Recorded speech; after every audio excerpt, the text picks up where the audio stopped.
Hey, welcome back to another episode of the Nerdcaster podcast. This is Joe, the guy who's been here since the beginning. And with me today, I have a returning person who hasn't been on in quite a while, since Justin and Danny and Erica and Steve and Joe and Bill and Bob and Sue have been on. But it's your favorite. It's Lori. Hi. And we're back to talk about the Overwatch All Star Weekend that happened this past weekend. We just got done watching it. It was awesome.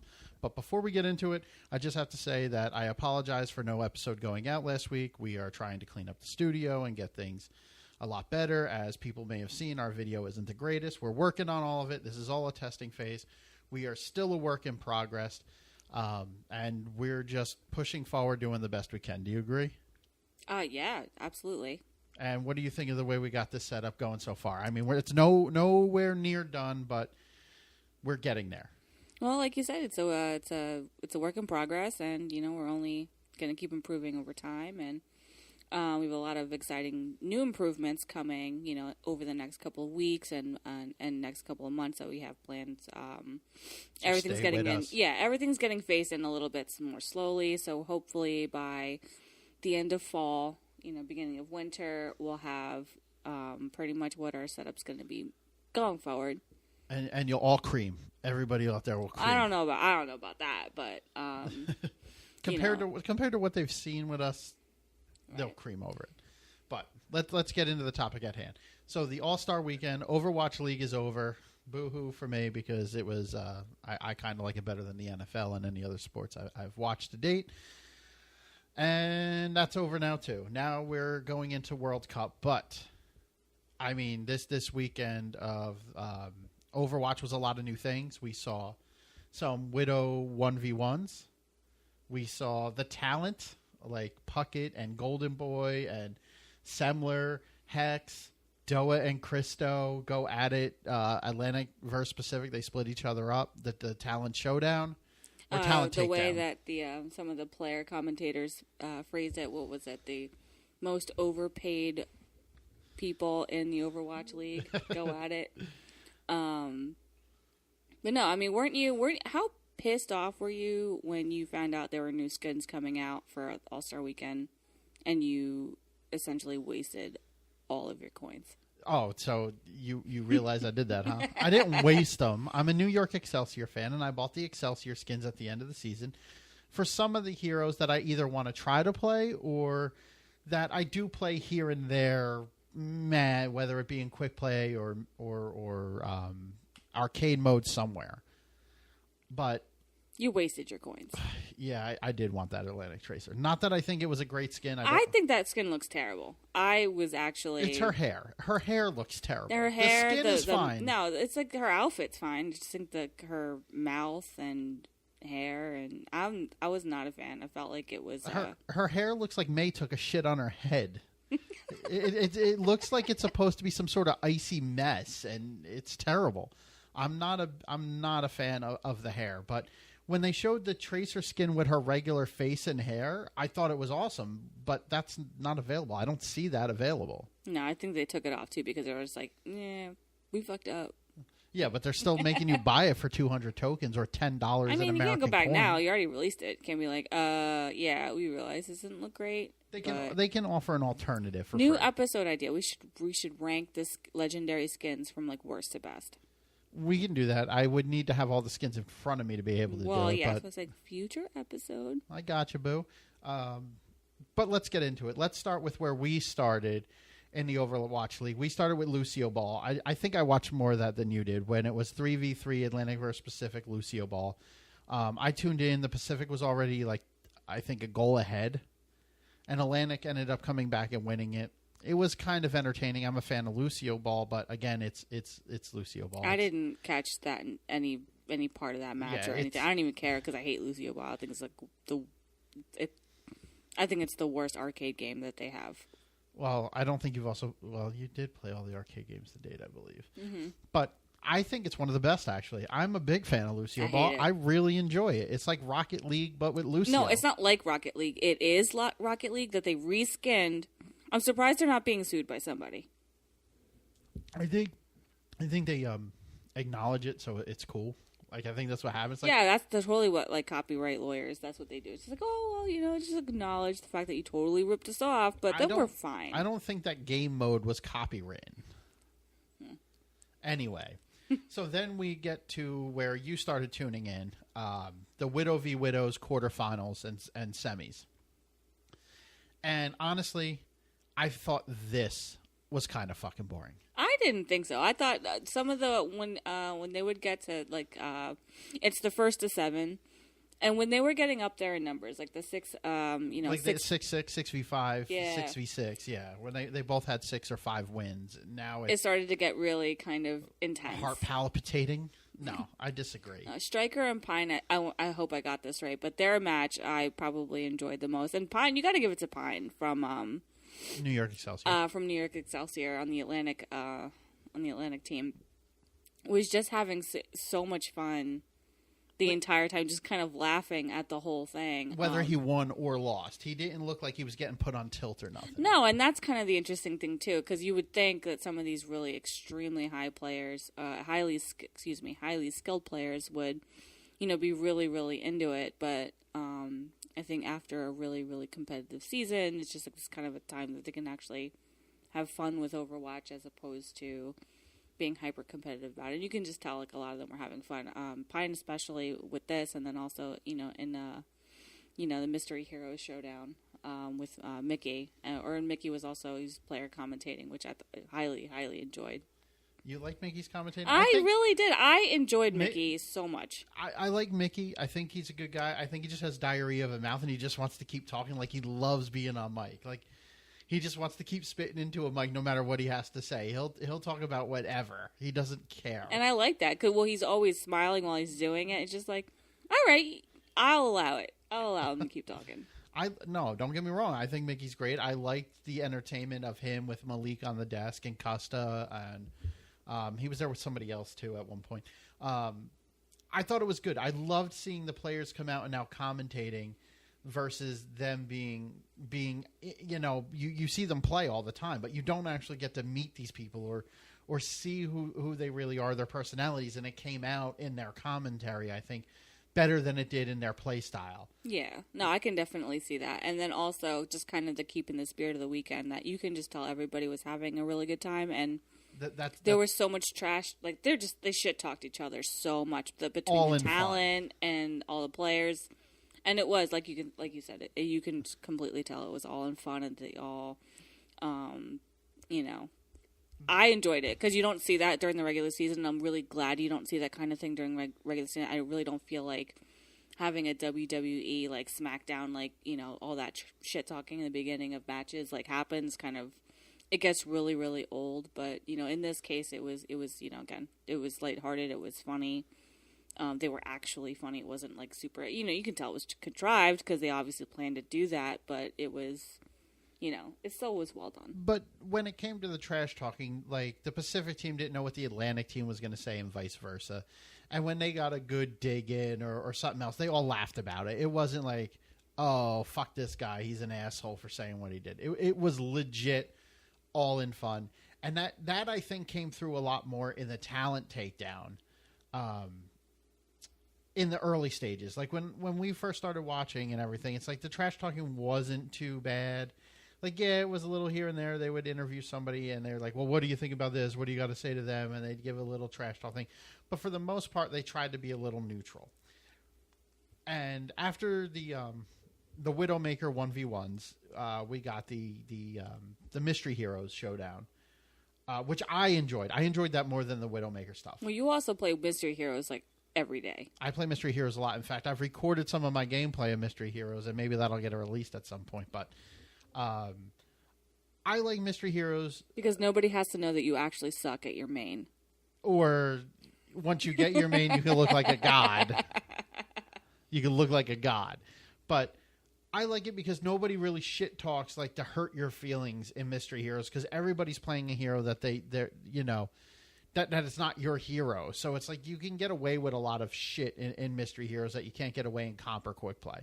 And that's what I like about it. Like, if I get stuck with a Reaper, and by no means am I a good Reaper, nobody goes, oh my god, you're the shittiest Reaper I've ever seen. Like, well, duh. Yeah, because at the same time, they're playing a Mei that they've never played before, and they're the shittiest Mei maybe I've ever seen. And that's what I mean. Like, I love that about Mystery Heroes. And to see pro players have to play heroes that they don't normally play. Like, you know when Pine comes in, he's going to play a Widowmaker. Or you see Sable Yobi, you know he's going to be playing a DPS, most likely Tracer. And now he's playing a Reinhardt. Or you see Pine on a Junkrat. Or, you know what I mean? Or Muma, who plays what, a Winston most of the time? Mm-hmm. You see him on a Tracer or a Genji. And it's like you see these people who don't play DPS play DPS. You see these people who don't play tanks, blah, blah, blah, so on and so forth. And it's crazy to see how much better they even are at these off characters than I am, and they might even be my main. Like, oh man, this motherfucker never plays Tracer, and he's beasting it way better than I ever could. Like, fuck this noise. I mean, well, you have a certain skill level, even if it's, not with your main, it's with any other character, and they're still way better than you are. And me too. Not just saying, like, I'm thanks. great, but we're in the same skill ranking. It's the same. It's really not, but it's the same. So that's what I really liked about Mystery Heroes, to see all that. I'm not going to go over the winners and losers, but Atlantic won everything overall. Spoiler alert if you didn't watch it. Except for the talent takedown. And that's what I want to get to next. That to me was the main event. That to me was too, because it's like you see these people broadcast and talk about it all year long, and now they got to put their money where their mouth is. I was super torn. So I was rooting for the Pacific talent, and Joe was rooting for the Atlantic talent. You lost. Well, no, I didn't. You were rooting for Pacific. You lost. Pacific won.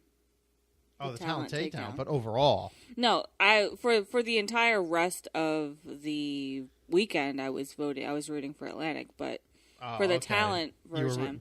Yeah, well, because you're a Zoe fan. I love Zoe. I was actually super torn because I also love Golden Boy. Who played on Atlantic, and I was like, man, I really wasn't sure. And Doa, Doa was on Atlantic. I really wasn't sure. While Christo was on Pacific. Yeah. So it was a little bit hard for me to pick, but I did pick Pacific, and they just rocked the Atlantic talent.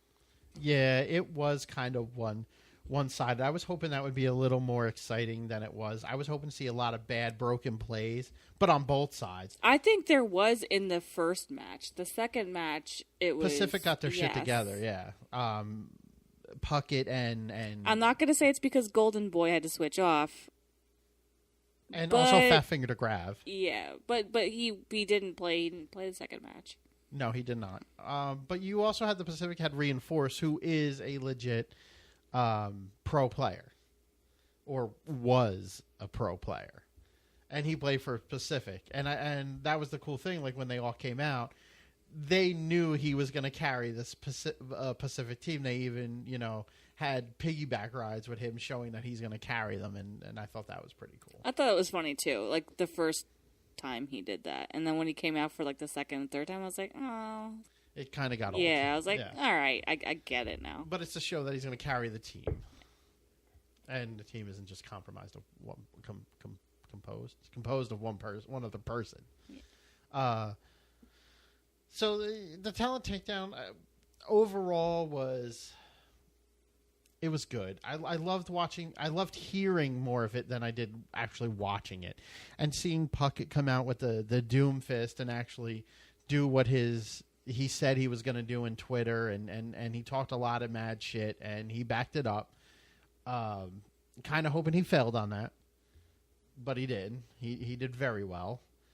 I just loved hearing them, like when they would go into the headsets and you could hear what they were trying to plan. More, to me, was better than the actual match.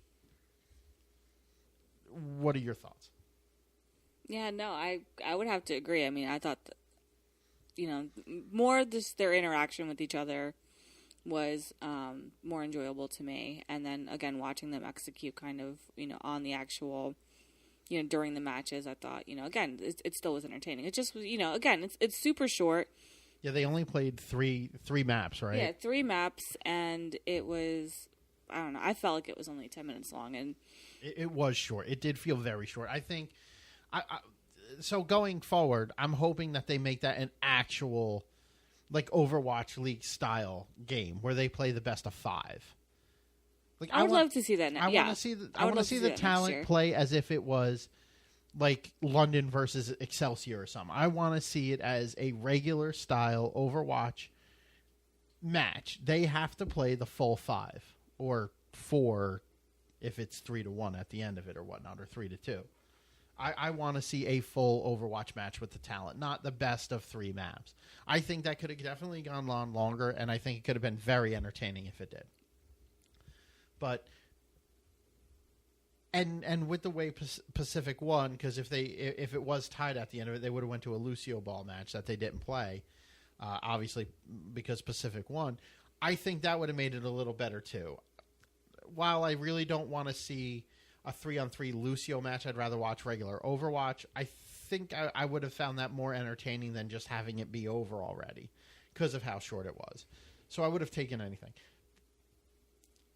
Again, it's Lucio Ball, and I know you don't like it, but would you have watched that? No, absolutely not. But I'm also curious on who they would have chosen. We know Golden Boy would have played for Atlanta because he said he was going to play in the Lucio Ball match if it went there.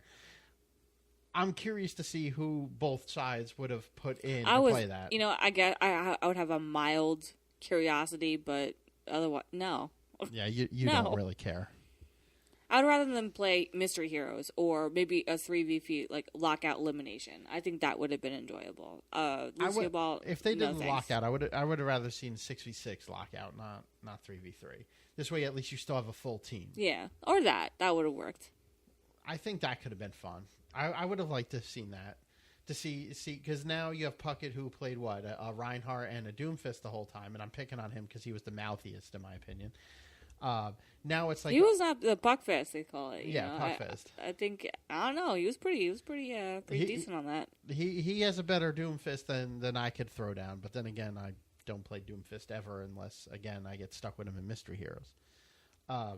But if he played Reinhardt round 1 and won, and then played Doomfist round 2 and won, now he doesn't have his Doomfist and Reinhardt. Who's his third? Like I would have liked to see how deep they could go. And that would have been cool to me, too, because they're just going to get worse and worse and worse. And you would have, I think, really seen a couple of things falling apart. And like you said, that would have been enjoyable to watch. And then to hear, when they're actually talking to each other. So that's pretty much what all of day 1 was. And it finished with the 1v1 Widow match where Shore 4 ends up winning the whole thing. And honestly, I'm on East Coast time, and it was like 2 a.m. when that shit went on. So my ass. Yeah, we lasted till about 12:30. Yeah, after 12, definitely. But I couldn't keep going. So we conked out before the end of that, and then today, main event day, the All Star match, Atlantic versus Pacific, player versus player. Hey buddy, and we got to see who's going to take the title? Will the Atlantic beat the Pacific? And again, I felt this was kind of underwhelming. I think it was fun to watch because like when it was like a 4v1 matchup, when one person's team is killed and then your Reinhardt's the only one left and they're sitting there like waving hi to each other. It's like he knows he's done for. But they let him live for a little bit longer or whatever. I thought that was pretty cool. That they just played around. Like, it was definitely not serious, and that was entertaining. But I mean, that's kind of the way it is with most All-Star matches. I mean, does anybody watch the Pro Bowl or the All-Star games in like baseball? Nobody. Yeah. I say nobody, but nobody that I know. Because certainly. Because they don't mean anything. Just like this All-Star game don't mean anything. But it was... Like, if I'm watching the NFL and somebody catches a 30-yard pass and everybody just gives up and starts clapping for him on the defense, I would find that more entertaining than them looking like they're trying, but they're really not. Yeah. And that's what the Pro Bowl and the NFL is, in my opinion. It's like, oh, look, he's trying to run, but he's not really trying to run. Where, at least in Overwatch, it's like, it's a 4v1 matchup, and the Reinhardt just goes, hi. And it's like he knows he's dead, and like, the other 4 people are just standing around him, letting him live. And then you see the rest of his team come in and they battle again and they let him live for a little bit. They actually did that. That to me was, all right, that's pretty fucking cool. You still lost though, bud. But it was cool. And that was what I liked about it. Like you got that shit. Overall, final opinions of the All-Star Weekend. Is it something you would tune in next week or next year? Sorry. I would. Just, again, not for the main event because I feel like that's, like you said, it was a little underwhelming. It is kind of fun. I didn't mind watching it, but to me the main event was the talent match. And that was my favorite. Your favorite part. It was just even the beginning, like the interviews prior to when they got their thoughts and them trash talking each other, getting the player commentating, for a change.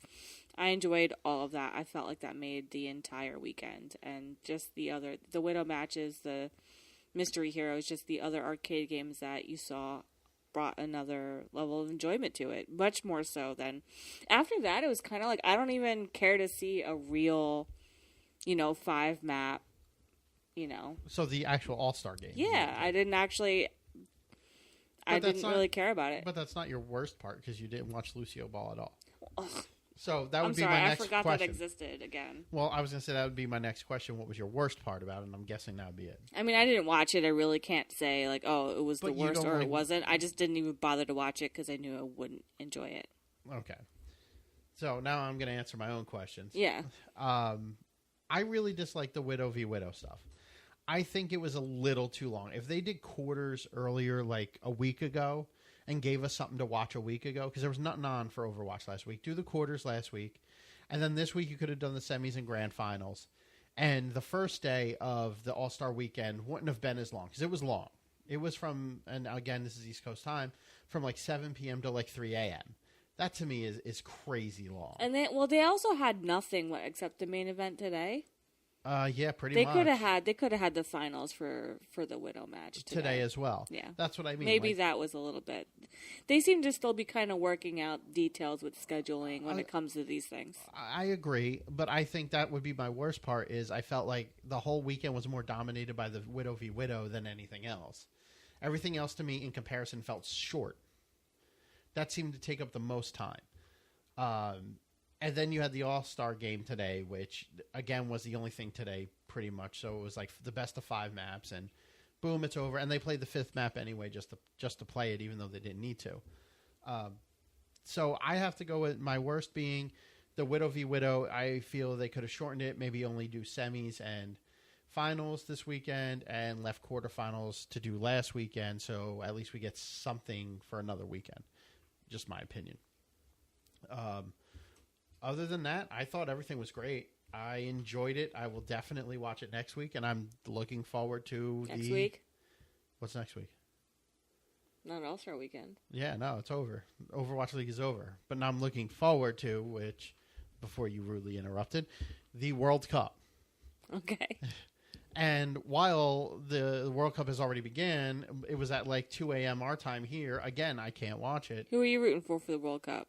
USA? Who's going to take it all? Well, South Korea will probably take it all, unfortunately, but I'm going to root for the USA, and then my secondary team is probably going to be Canada. I'm a Shore 4 fan. I really like Shore 4, even though I'm an Excelsior dude, and they're all South Koreans anyway. I was going to say, like, you chose basically the New York Yankees, but, like, they lost the World Cup. I'm going to vote for Team USA, yeah. Because I live in America. Yeah. So I'm going to root for the home team. I also live in the New York area, so I'm going to root for the home team. All right. I'm just saying, like, you can't root. I can't believe you're not rooting for your boys in South Korea, on the South Korean team, because a majority of them are on New York. You watch them, you follow them. I do. You root for them. How do you root against them? I just don't understand how you could do that. Because I'm a hometown fan, and if they play for New York, I will root for them when they play for New York. I'm not going to say I'm not going to enjoy watching them play. They're fucking amazing at what they do. They're great at playing the parts they play. But they're playing for the Korean team, and I'm rooting for America because I'm from America.